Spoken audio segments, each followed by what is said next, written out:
My name is Autumn Ransom. I am an assistant director at Kent State in the University Office of Scholarships and Financial Aid. So what we're going to do today is talk about how to pay for college, which having a senior going up, it's a pretty big deal, really important information. So as you consider college and the next steps that you have to take, the first one's going to be to apply for admission, right?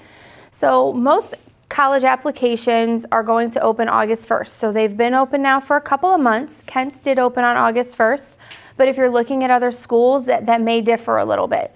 There are also priority processing deadlines in order to consider when it comes to scholarship consideration. So at Kent State, and I can't give specific dates to other schools, but I can give Kent State's, know that this is going to be applicable to any school you're looking at. For Kent, it's February 1st. Every admissions application, every student that applies is considered for new first-year merit-based scholarships. Those are the ones that are based on GPA and test score if you decide to submit your test score.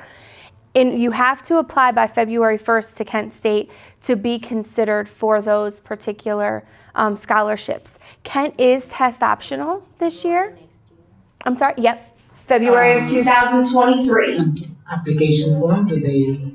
So Kent State takes the common application, or we have a Kent State specific application if you're only looking at Kent.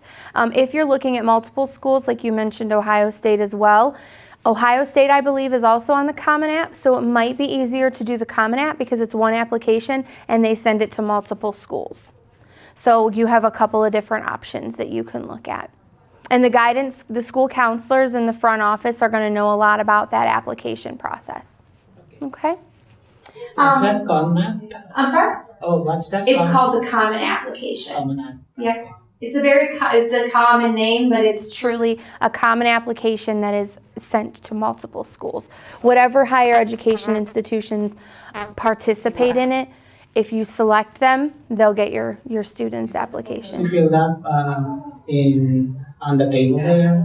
No. So the common application is going to be an electronic application for admissions. Okay, great. So admissions is very tiny piece of my segment. We're here to really talk about how to pay for it. So financial aid. In order to apply for any federal or state financial aid, you have to complete the free application for federal student aid, or FAFSA, at studentaid.gov.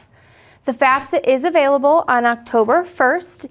It must be completed every single year. So for 23-24, next year, it's been open now for a little over a month, and you'll have to do it every year that your student is in college. You want to be aware of any priority processing deadlines for financial aid, and these do vary by school. So for Kent State, it's December 1st, and those priority processing deadlines are actually dates that you want to be aware of to ensure that you're being considered for the maximum amount of financial aid eligible. There are certain financial aid funds that have limited amounts of money in them, and that date is used to award those funds. So completing it by December 1st is really important for Kent State. And then at any other school that you're looking at, make sure that you're finding out what their priority processing date. Again, you mentioned Ohio State. Look on their website, Neomed, look on their website and see what their date is. If their date is November 15th and you haven't done the FAFSA yet, you might want to get on it and try to get it in as soon as possible. It might be a little bit further back, but either way, every school can be different. The 2023-2024 FAFSA is going to use 2021 tax information. That's called prior year. Yeah, go ahead.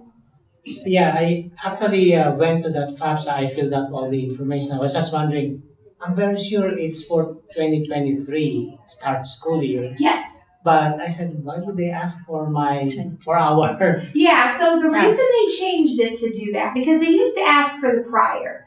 But with you filling in the FAFSA out in October, and then some people needing extensions on their returns, it makes it so that less people have to say, I haven't filed yet.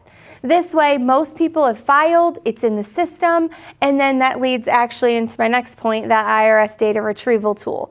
The IRS data retrieval tool is in the FAFSA and links directly to your taxes. It helps significantly cut down on errors, saves you a lot of time, because what it does is it links out to the IRS.gov website, gathers your tax return information as long as it can find a match, and then it pulls it right back into the FAFSA for you, so you're not trying to input all of those figures. Another thing that's important to do at this stage of the game, because financial aid packages aren't going to come out for another couple of months, is to estimate what your financial aid might be. Now there is an estimator tool, studentaid.gov/aid/estimator.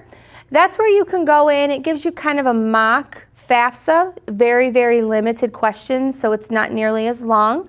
But it allows you to see what type of aid that you might get depending on the school you're looking at, what federal and state aid you may be eligible for, so you can estimate those numbers a little earlier. So verification is also associated with the FAFSA, so we want to make sure to highlight that. The federal government requires schools to select about 1/3 of their student population for verification. And what verification does is it allows us, or forces us in essence, to do kind of an audit on the FAFSA, just to ensure that every student that submitted it entered the correct information. Using the IRS data retrieval tool does significantly cut down on your chances of being selected. And if you are still selected, it makes that process go a lot faster. You don't have to submit as much documentation. If you are selected, your school will contact you to let you know, and it is not optional. So if you're selected for verification, you do have to complete the process in order to be considered for financial aid, or they won't allow us to go further in the process. It's really something that the federal government puts down, and they say you have to do this, otherwise everything else stops. If you have questions about the process, if you are selected and have questions, contact the school. If you are selected by one school, you're going to be selected by all for the most part, but you want to contact the respective school for the documentation that you need to submit. And then another piece we like to talk about is our special circumstance process. So I listed up here is the website for Kent State, also the scenarios that Kent State will can document and can move forward with when it comes to special circumstance. But special circumstances is a process in which the higher education institutions, so not just Kent, any school you're looking at, is able to actually go in and update your FAFSA if something major has changed in your life. So as we consider the fact that they're asking for 2021 taxes, something may have changed. There might have been a job loss. Some parents may have gotten divorced. There may have been a loss of a parent. Those are all things that unfortunately do happen to our students. So the federal government allows us at the higher education institutions to go through and update your FAFSA accordingly. Every school has the ability to do this. So if you're looking at 2 schools, if you're looking at 10 schools, contact all of them if you feel like you've experienced this type of a change and determine what their processes are. It doesn't guarantee additional financial aid, but it does allow us to look at your financial aid package and make sure that it is the most accurate based on your financial situation. So if income has reduced, we want to make sure that that's accounted for on your current FAFSA. Decisions are final, so as you're talking to the different schools, the schools have the final decision on what happens with that special circumstance application. It cannot be appealed to the Department of Education. So now we're going to get into the different types of aid. There are 2 types. We have gift aid, which is your scholarships and your grants, and you have self-help aid, which is your loans and your federal work study. Starting on scholarships, this is the big one. We're going to spend most of our time on scholarships. This is free money. This is the best money you can find because it doesn't require any action on behalf of the student outside of what they've already done. They've already earned the grades. They've already taken the tests. They've already put the community service hours in. They're participating in a club. They're working at a particular location. They've already done all of that. So at this point, it's the free money. There are several different scholarship opportunities available. You have merit-based, You have internal scholarships and external. For scholarships that are solely merit-based, the FAFSA is not required for most. Some do require you have the FAFSA on file because they want to make sure that you have the financial need for the scholarship. Internal scholarships are going to be scholarships that are offered by the higher education institution. So Kent State has over 800 scholarships that are available to students outside of the admissions process. Those are internal. They're only available to Kent State students.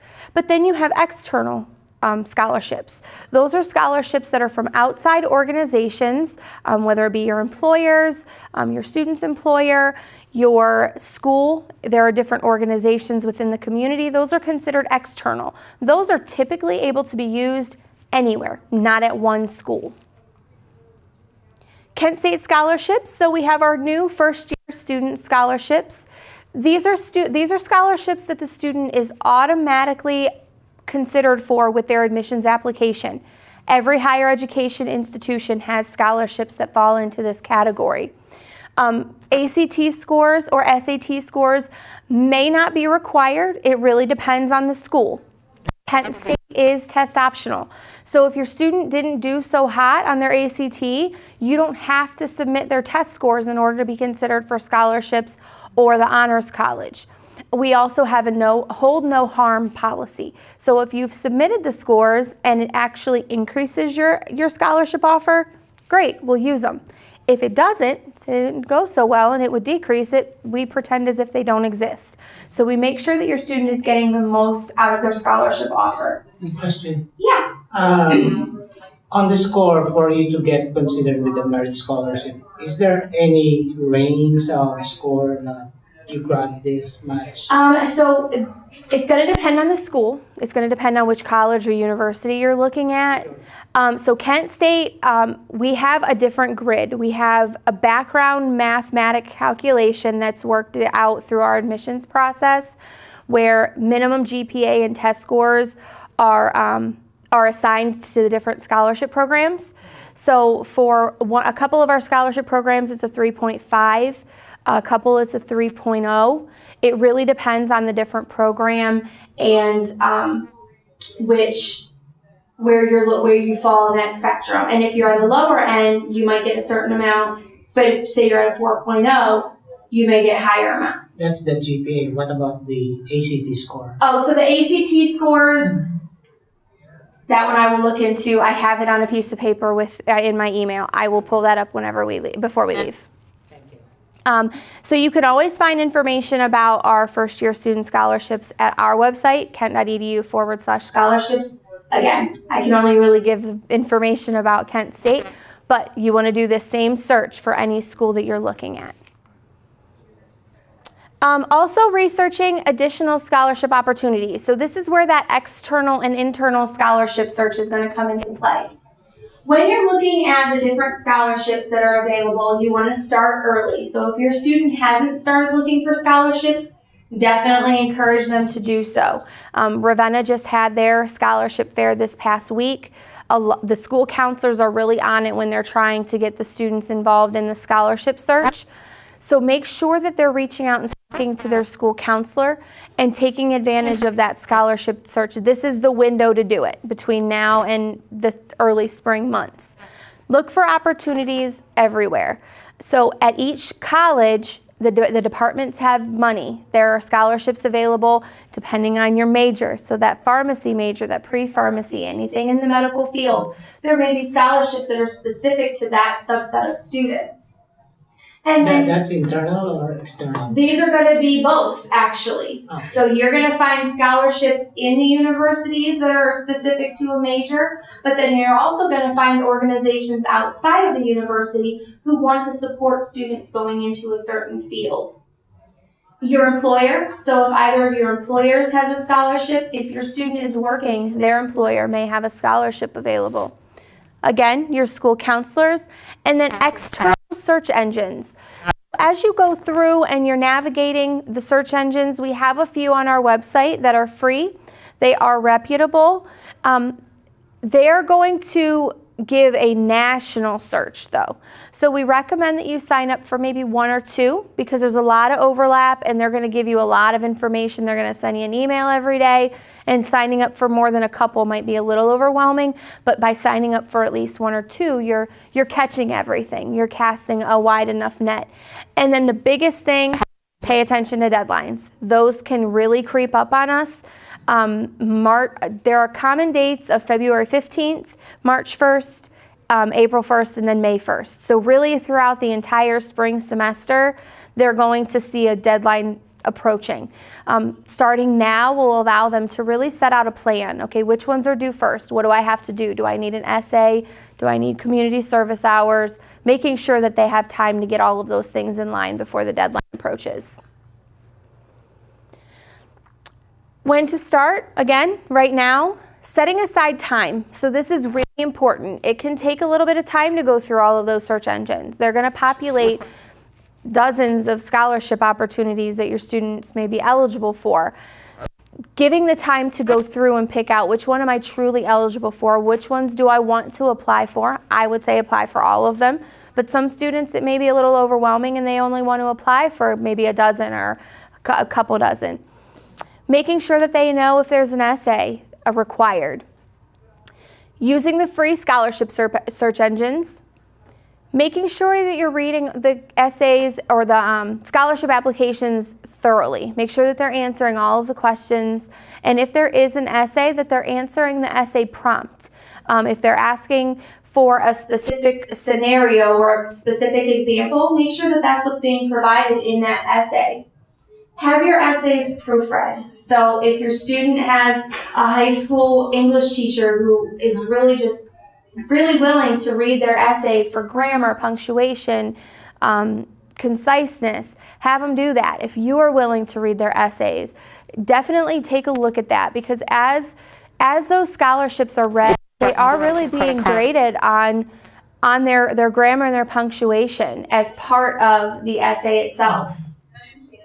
And then ask everyone. So this is just a short list actually of all the places that you can talk to. The admissions office at every school you're talking to, financial aid office, academic advisors, faculty within the different departments in the major that you're talking about, employers, family members, places of worship. So some places of worship do have scholarship opportunities. Volunteer organizations, if your students participating in any sporting events, the athletic boosters typically have scholarship opportunities. So the list is endless when it comes to the places that you can find scholarship dollars. These are just 3. There are others. I think we have a list of about 8 on our website, but these are 3 of the external search engines that we know to be safe. We will only list them on our website if we know that they're safe. There may be more out there, but we thoroughly vet before we list them on our website. Again, sign up for an account. Limit the number you sign up for, about 1 or 2, and then take your time. Final key, don't pay anybody. There are scams out there. Well, they'll tell you pay us $500 and we will guarantee you a scholarship. Well, they may be able to give you a scholarship, but they may only be giving you your $500 scholarship back. Or they may give you a scholarship that's $100. So searching for scholarships should be a free process, and anybody in any higher education institution will do it for free. So if you're running into roadblocks, your school counselors and then financial aid offices at the universities and colleges are definitely going to be excellent resources for you. So the next gift aid type is our grants. Grants are need-based, which means they do require the FAFSA to be filed. This year, the federal Pell Grant for the year is $68.95. That is split between fall spring. There is also another federal Supplemental Educational Opportunity Grant. We call it FSEOG for short. And then a Teacher Education Assistance for College and Higher Education grant or TEACH grant. These are the federal level grants that are available. And then these are a few of our Ohio grant programs. These are available to students who are residents of Ohio and attending a university in Ohio. So you've got the Ohio College Opportunity Grant. That is a very common grant. The Nurse Education Assistance Loan Program. Ohio Education Training and Voucher, that's for our foster care students. Ohio Safety Officers College Memorial Fund, Ohio War Orphans and Severely Disabled Veterans Scholarship, Ohio National Guard Scholarship, and one of the biggest is our Choose Ohio First Scholarship. Is it okay to take it? Of course, definitely. And this presentation will also be broadcast on the auditor's website here within, or the treasurer's website here within the next few weeks. So it will be available. So the Choose Ohio First Scholarships are STEM. Those are for your STEM majors. They are very high dollar amounts. So that is one thing I will say for your daughter, or your student. I didn't even ask son or daughter. Yeah, Yeah. Okay. That might be something that would be of interest. yeah, because biomed is a STEM school. I Yep. don't know if Yep. And they're going into another STEM field, so that's going to be something that you'll definitely want to look into. So the next thing we're going to talk about is our self-help aid. Self-help aid has an action tied to it. For loans, it's repayment. When we talk about federal loans on the student side, we're looking at both subsidized and unsubsidized loans. Between the two, the interest rate is the same. It is a fixed rate. They both have that same origination fee. Both the payment is deferred until after graduation. So the student will be in school. Their repayment on both loans will not start until 6 months after graduation, or the student going below half-time. If your student proceeds on to the graduate programs, medical programs, that's considered enrollment, so they won't have to repay their loans until after they have fully graduated and are done attending school. The maximum for a new first-year freshman level student is $5,500. If your student is coming in with College Credit Plus or advanced placement classes where they got the credit for the college course in high school, that may change that a little bit if they're now a sophomore. But the $5,500 is the limit for a student who has 0 to 29 credit hours. The difference between these two loans is that on a subsidized loan, the interest is paid by the federal government while the student is enrolled in college. So if the student borrows $2,000 in a subsidized loan, when they graduate, the balance will still be $2,000. On an unsubsidized loan, the government does not. The interest does start to accrue. It does not have to be repaid while they're in school, but it does build. So as you're looking at an unsubsidized loan, they borrow $2,000. On graduation, it's going to be a little bit higher because that interest was building while they were in school. So the better of the two loans, the ideal of the two loans, is the subsidized loan if you're eligible for it. Is it the parents be the co-maker for that? So on a federal direct loan, no, it is solely the student. Yep, those are only in the student's name. Other loan options that are available are typically going to be in the parent name. So you've got your Federal Direct Plus loan. This is a parent loan. Only the parent can apply for an undergraduate student. The student is not a cosigner. The student's name is not on it anywhere. It is solely the parent's loan. It is credit-based. So they will do a hit to your credit. They will pull that information. If it is denied, then it will actually open up a little bit of additional loan eligibility in unsubsidized loan funds for the student. So if you apply for a Parent Plus loan and it's approved, that can be used to help pay for the educational expenses. If it is denied, it gives the student additional loan funding available. The interest rate on a Parent Plus loan is fixed. This is a current rate for this year, but it is a fixed interest rate. Yep, it's going to definitely be higher than your student loan. Origination fee is also applicable to the Parent Plus loan, and you can defer payments. So as you're going through, if you decide to go with the Parent Plus loan option, as you're doing the application, there is a box where you can check that you want your payments to be deferred. is that almost the same interest with the mortgage interest. It's not great. All right, so then another option for loans is going to be private loans, and these are non-federal. They're through private banks. These are also typically in a parent name because the student doesn't have credit built up. If the student's name is on it, a parent or a family member is usually going to have to be a cosigner. They're not going to be able to get that loan on their own. The difference, there are deferment options when it comes to repayment on a private loan. There is also the interest rate. These are credit-based as well. When you're looking at these two loan options, you really want to weigh what's best for you, because that 7.54% on a Parent Plus loan may be better than the rate you get at a private loan. Private loan may give you a better rate depending on your relationship. If you have a credit union that you work with, they may be able to give you an excellent rate.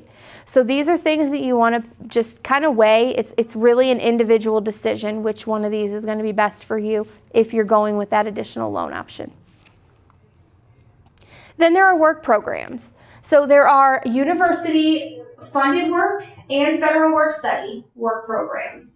Federal work study does require the FAFSA, and it requires financial need as determined by the FAFSA. And these are jobs that the student does on campus. If the student does not have eligibility for federal work study, that's okay. Institutions also have work study student employment that is funded by university funds. So the department is actually funding their wages. This does not typically get applied to the bill. This is a paycheck that the student earns every other week, or whatever the university's pay schedule is, that they can use towards education expenses. So what I have found with several of my students is that first year, it doesn't really help yet because they haven't had the opportunity to work. But I've had students work throughout the fall semester, and they buy the things that they want. They buy their Starbucks, they buy their Dunkin', they buy their books and supplies and their clothes, whatever things that they need, but they also set a little bit of it aside to help pay for the spring semester. And it kind of keeps going in that cycle to where they're working to help pay for the future semesters with that part-time job. It is part-time, so they are usually going to work about no more than 10 to 15 hours during their first year, because we want them to be successful as students.